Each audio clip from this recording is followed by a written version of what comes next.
Setting up the document. Adobe Photoshop CS is a popular image editing software that provides a work environment consistent with Adobe Illustrator, Adobe InDesign, and Adobe Photoshop. This tutorial is an introduction to using Adobe Photoshop. Here you will learn how to get started and how to use the interface. Setting up the document.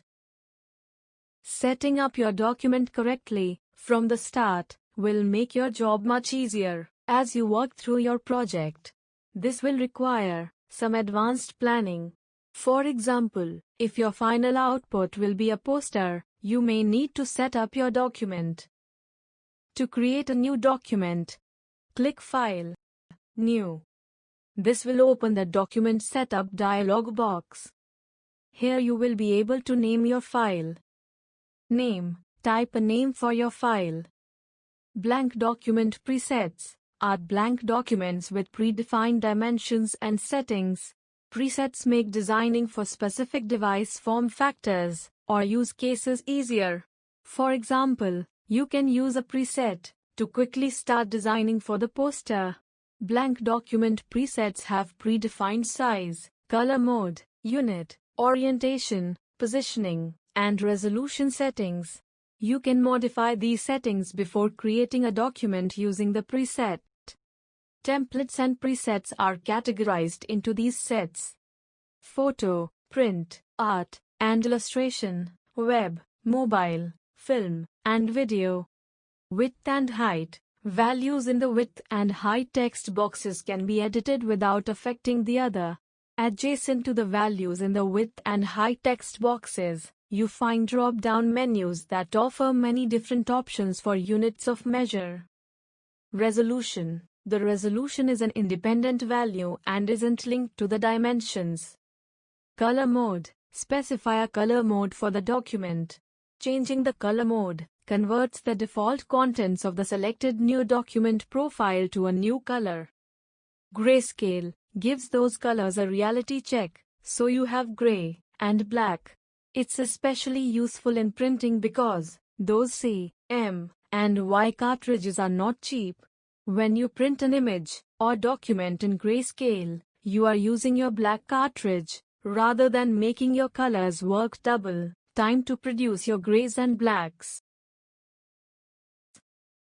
RGB color. When you view your images on a screen, that screen is producing colors in the form of light. RGB color mode combines the primary colors of light, red, green, and blue, in different combinations to produce the colors you need. It is best used for viewing on a screen or web. CMYK color. It makes sense that this would be the mode of choice for printed media, since we are talking about how the pigments used to print your images will behave. The challenge here is that you are editing these soon-to-be printed images on a screen. You could start out in 16-bit if you are doing heavy editing to photographic images, and convert to 8-bit when you're done.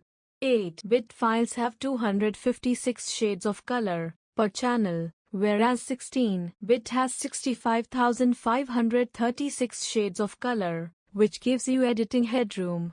32-bit is used for creating HDR, high dynamic range images.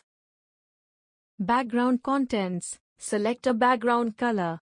By default, the color will be set to white, but you can also choose a preset color. The International Color Consortium has a standard for an ICC profile that defines the rules for managing color on input devices, such as cameras and scanners, and output devices, such as printers and monitors. Here are some key color profiles you need to know about. Adobe RGB and ProPhoto RGB, color profiles used in Adobe Photoshop, primarily for preparing images for print. sRGB, the color profile used by most web browsers to display images on the web. Pixel aspect ratio describes the ratio of width to height of a single pixel in a frame. Different video standards use different pixel aspect ratios. For example, Many computer video standards define a 4:3 aspect ratio frame as 640 pixels wide by 480 pixels high, which results in square pixels. After complete this setting, then got to click Create button.